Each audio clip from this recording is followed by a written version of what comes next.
తెలంగాణ రాష్ట్ర వ్యాప్తంగా ముఖ్య ఉద్యమకారుల సమావేశంలో ఈరోజు మా జేఏసీ చైర్మన్ సుల్తాన్ యాదగిరి గారి ఆధ్వర్యంలో ముఖ్య అతిథులుగా హాజరైన ఉద్యమకారుల ఆశాజ్యోతి ప్రొఫెసర్ కోదండరామ్ గారిని ఈరోజు మేము మా సమస్యలు వివరించి సకల ఐక్య వేదికగా అన్ని సంఘాలు కలిసి వచ్చి ఆయన్ని చైర్మన్గా ఈరోజు ఒక చిన్న తీర్మానం చేసుకోవడం జరిగింది.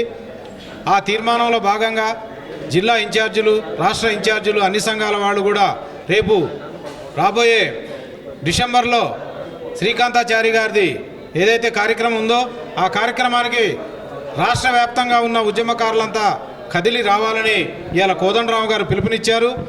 ఇవాళ ముఖ్యమంత్రి రేవంత్ రెడ్డి గారు కాంగ్రెస్ ప్రభుత్వం ఏదైతే ఉందో ఇచ్చిన హామీలను నెరవేర్చాలని, నెరవేర్చకపోతే మరో ఉద్యమం కూడా మొదలవుతుందని వారు ఆలోచించాలని చిన్న సూచనలు కూడా మన కోదండరామ్ గారే మన పక్షా నుండి పోరాడతానని స్వచ్ఛమైన హామీ ఇచ్చి ఈరోజు ఈ కార్యక్రమాన్ని విజయవంతం చేసినందుకు రాష్ట్రంలో ఉన్న ముఖ్య ఉద్యమకారులు, ఇన్ఛార్జీలందరికీ కూడా ధన్యవాదాలు తెలియజేస్తున్నాను. నా పేరు ఎస్కే ఫక్రుద్దీన్, రైటర్, సింగర్, ఉద్యమకారుని, ఖమ్మం, జేఏసీ జనరల్ సెక్రటరీ.